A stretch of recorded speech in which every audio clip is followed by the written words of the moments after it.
9.5, solving volume problems. So I can find the volume of 3D shapes, three-dimensional shapes. So the volume is the measurement of how much a three-dimensional shape can hold. So it's like our measuring cup, or the air in a ball, or how much you can fill inside of a cone, right? Volume is how much you can fill a three-dimensional shape to corner, you know, every corner with, you know, rocks, sand, air, everything, right? Every inch of it. What we call the base when we're talking about volume is the shape that we name it with. Now that may not be the actual bottom, okay? So when we name a shape, we call it a rectangular prism because its foundation of what it is a rectangle. And when we call something a triangular prism, it's because the foundation of what makes it the whole shape that it is a triangle.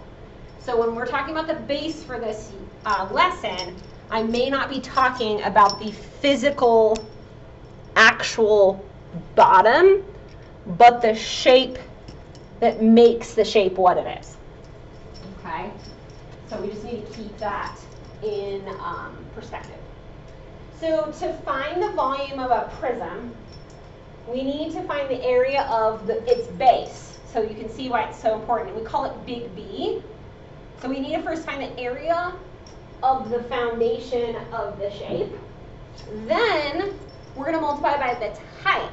But when we say height, we mean the height of the prism. And so that's from base to base. So this height is height of prism. That's base to base. And I'll explain that as we go through this.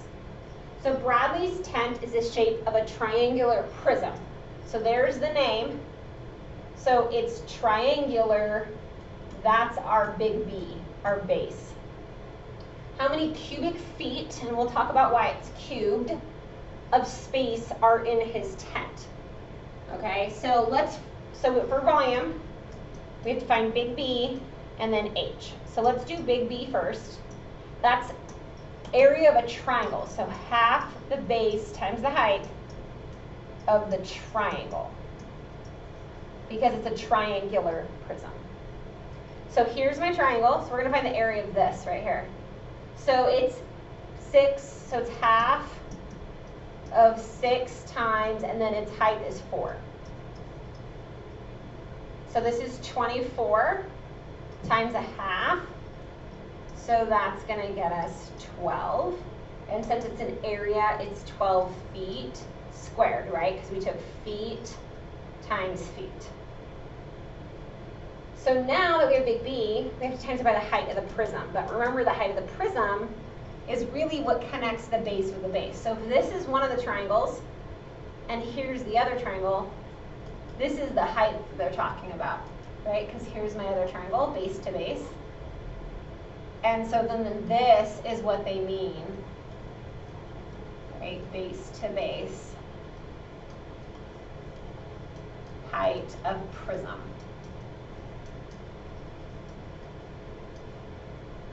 I really mean to put a parentheses there, but so that means we're going to take our 12 feet squared and times it by our 9 feet. So basically what we did is we took one triangle, that's the 12, and times it by 9, because it's like I stacked 9 of them on top of each other to make this shape, right? One, but I've taken 9 of them and stacked them on top of each other, and so that's why we times it by 9. Kind of can think of it that way. Okay, so 12 times 9, I think it's 108, right? So that's 18, and then 9, 10, yeah, 108. And this is feet cubed. And the reason it's feet cubed is because our 12 is feet squared, see? And our height is feet, and we times them. So this is feet squared times feet, which is how we get feet cubed. volume will always be cubed, okay? Because it's feet squared times feet cubed. It's just like if I took 2 times 2 times 2. Okay, so Cherish is setting up her tent. Her tent is the shape of a trapezoidal prism. Okay, so there's our shape. See, we named it a trapezoidal prism, so that's our big B. It's a trapezoid. How many cubic feet of space are in her tent? So again, let's find that big B. Remember, trapezoids is half times the height of the trapezoid times that base 1 plus base 2. Okay, so that's this trapezoid right here. Okay, so one of our bases is a 6, and the other base is 4. See how it matches? Just goes across. Our height of prism is here, it's 4. And then we're going to take half of whatever that is. So this is 10. 10 times 4 is 40. Cut in half should be 20. And that's going to be feet squared as well, because that's area. Remember, area is always squared. Okay, so here's our other base over here. Right, so height between them would be here. Just a coincidence, it's 9. So now that we have our big B and our height of our prism, we're going to go volume equals 20 times 9. So that's 180 feet cubed.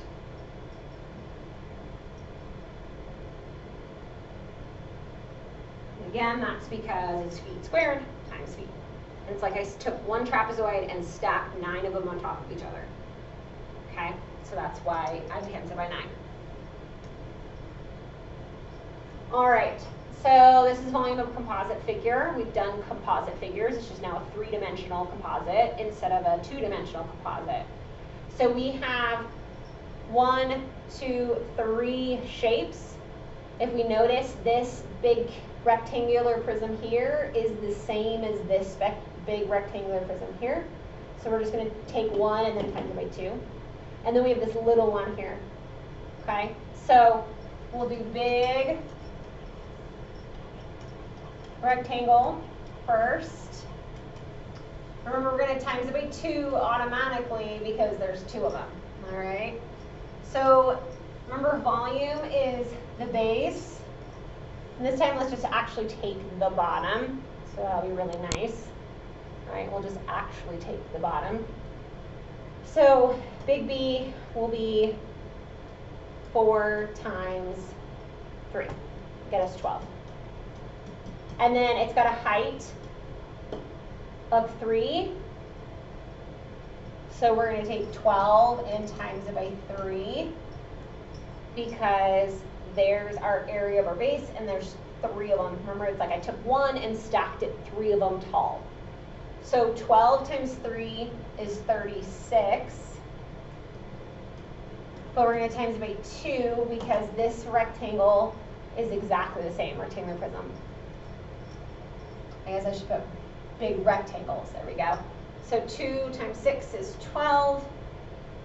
And then 6, 7. So we get 72 feet square, or cubed. Cubed. Look at that, I almost forgot. Now we're going to do this small one. Maybe I'll do another color.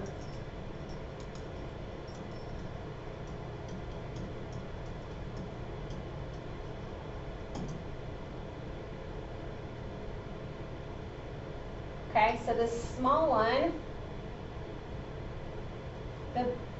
we can call anything we want the base. Let's call this front panel the base.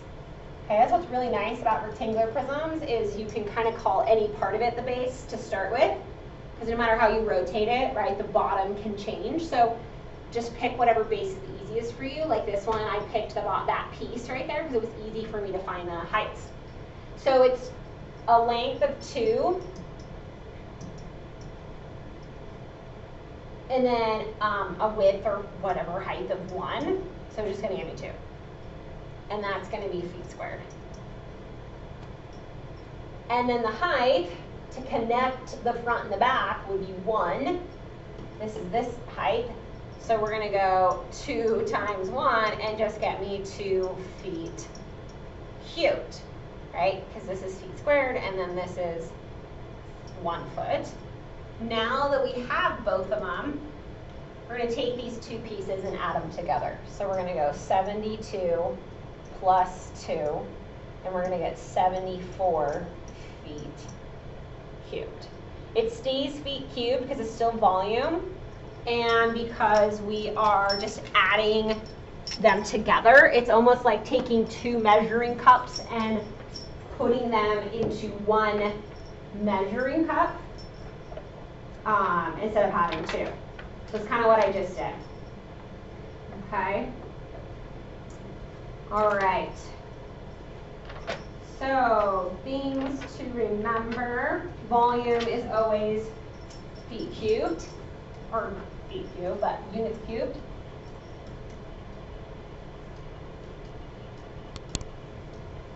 Units cubed.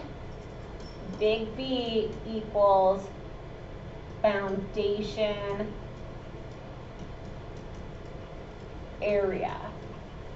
And then little h is height of prism. Remember, that's the base to the base. We'll always have those 2 bases. They'll always be connected with a space. They'll always be connected with a measurement. All right, so for the independent practice, that first one, we would call it a triangular prism. So you're going to do it similar to the tent question. Okay, you can see the triangle in the front, and then its matching base is the back. And then the bottom one is actually also a trapezoidal prism. Hint, hint. And you're going to do it actually like the tent question as well. Okay, and the trapezoid's the front and the back. Okay. Be careful with the bottom, because this is 13 and this is 9. So the whole bottom is going to be 13 plus 9. That's my little hint for you. All right, until next time.